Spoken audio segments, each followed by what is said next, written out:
We are at the Technology Innovation Center at UTech Jamaica's Joan Duncan School of Entrepreneurship, Ethics and Leadership. We have been following 3 students in a step-by-step simulated tutorial on the commercialization of innovative ideas. In part 1 of this 2-part feature, we looked at the first steps in the process. These were ideation, research, validation, and lastly pivoting. We begin part 2 by taking you to step 5, prototyping. What is prototyping? So I had my idea in terms of what it is that I wanted. I tested it and I now want to see what it's going to look like. And I want customers to have an idea what it would look like and what it will feel like. So what I'm going to do at prototyping, I'm testing it. Most products and services are designed to be used by the public. There are regulations regarding safety, reliability, and quality that developers have to meet. These regulations relate to adherence to compliance standards for product or service development, then testing and evaluating the product or service to determine how it works. You may have to repeat these steps before you complete the final design.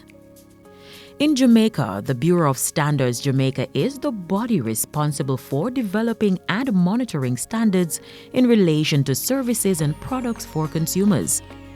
Back in our simulated class, we hear about the next step in the process, business development. In this step, we learn that after getting feedback on the prototype, it is time to develop the business and putting all the pieces together. So what you're doing is that you're now completing your business model. If it is that is what you want to use in terms of all the 9 building blocks of the business model canvas. And we will go through all the 9 building blocks in another class because we won't be able to do all of it in one session. At UTech Jamaica, students learn the importance of the organizational structure of their businesses. In starting a business, you need to decide, first of all, what's the legal structure that you'll be choosing for your business. Would it be a sole proprietorship? Will it be a partnership? Or will it be a corporation or company? The legal structure is also important for the business registration. Businesses, the government needs for businesses to be registered, for them to be tracked, for payment of taxes and so on. So registration is done at the Registrar of Companies for the sole proprietor, and the partners.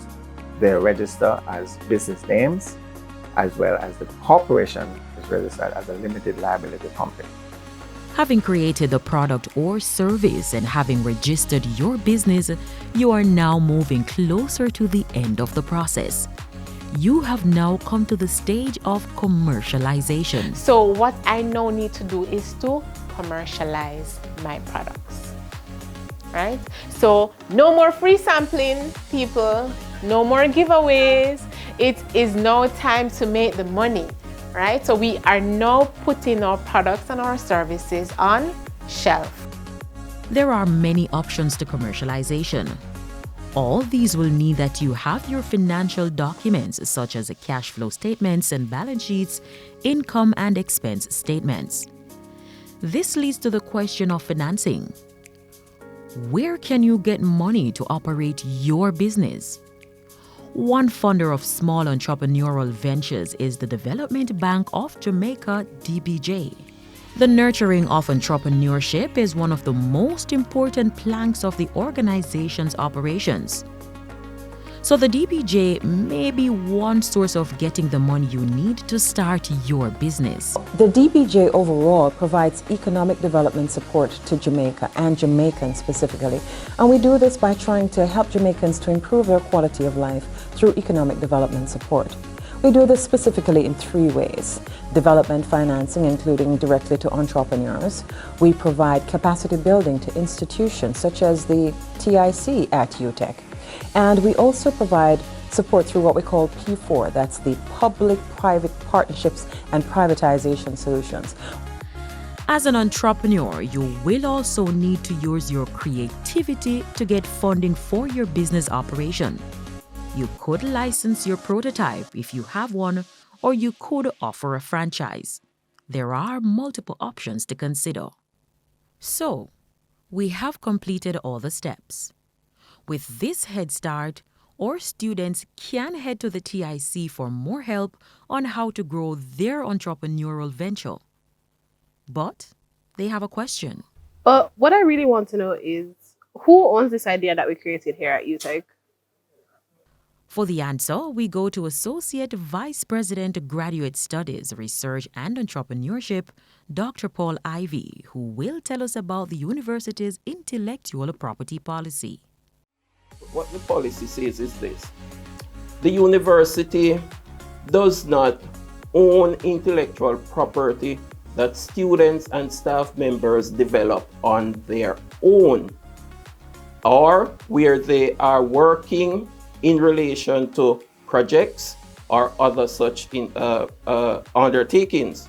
However, and this is where the distinction comes in, where there is significant use of university resources in the generation of intellectual property, the university has an interest in terms of a stake, ownership, in that intellectual property that has been developed with the use of significant university resources.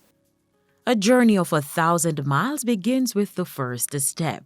And for UTech Jamaica students, the Technology Innovation Center is here to help you make the start.